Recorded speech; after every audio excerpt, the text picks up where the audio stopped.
হরে কৃষ্ণ। আজ আবারও আমাদের একটা অনুষ্ঠান ছিল, আর সেই অনুষ্ঠানেই যোগদান করেছি। এখন দেখো স্টেজেতে আমাদের প্রোগ্রাম চলছে। আজ আমাদের প্রোগ্রামের নাম ছিল ১৩ মাসের মাহাত্ম্য কথা। আমরা সাধারণত জানি যে আমাদের ১২টা মাস, কিন্তু পুরুষোত্তম মাস নিয়ে আমরা ১৩টা মাস করেছি এবং এখানে প্রোগ্রামটা খুবই সুন্দর হয়েছে। কারো যদি দেখার ইচ্ছা থাকে তাহলে অবশ্যই আমাকে কমেন্টে জানাবে, আমি পুরো ভিডিওটা এখানে শেয়ার করব। দেখো আমরা এখানে কিন্তু ১৩ জন আছি, আর ১৩ জন প্রতিটা মাস হয়েছে, মানে ১৩টা মাস। আর আমি হয়েছিলাম পুরুষোত্তম মাস। একটা করে মাস নিজেদের মাহাত্ম্য বলছে, অহংকার করে নিজেদের মাহাত্ম্য বলছে, আর তারপর সেই মাস অনুযায়ী একটা করে কীর্তন হচ্ছিল। আমি অধিক মাস অর্থাৎ পুরুষোত্তম মাস। আবার জড়জগতের অনেক মানুষ আমায় মল মাস নামেও জানে। আমি ৩২ মাস অন্তর আসি। আমি একটু দেরিতেই আসি, কিন্তু এই ১২ মাসের তুলনায় আমার মাসের মাহাত্ম্য অনেক অনেক অনেক বেশি।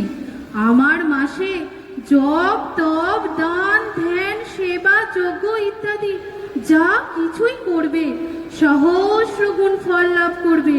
কেউ একবার গঙ্গা স্নান করলে ১২,০০০ বছরের গঙ্গা স্নানের ফল পাবে। একদিন ভাগবত কথা শুনলে ৩৬৫ দিন সোনার সমতুল্য।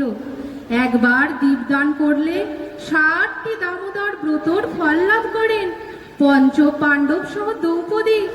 এই ব্রত পালন করে তাদের দুর্ভোগ কাটিয়েছিলেন।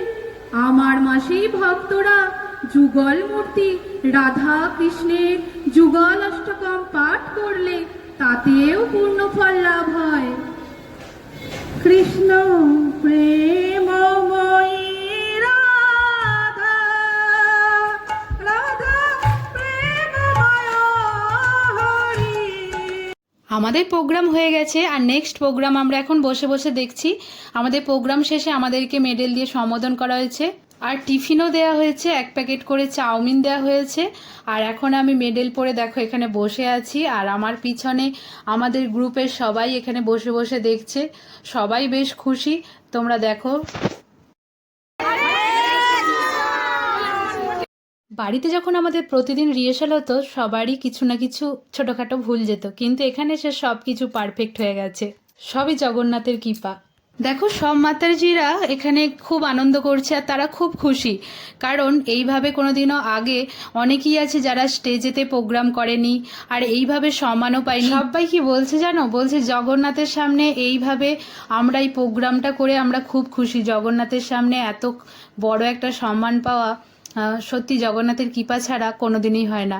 আর এখন দেখো সন্ধ্যারতি আরম্ভ হয়ে গেছে, তোমরা সন্ধ্যারতির দর্শন করো, আর এরপর নৃত্যও কিন্তু হবে।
আজ সব মিলিয়ে সত্যি খুব খুশি, কারণ এই যে এত বড় স্টেজে এনেছে এই যে কাকিমা, এই কাকিমা না হলে কিন্তু আমরা সকলে একদমই এখানে আসতে পারতাম না, আর এই সম্মানও পেতাম না।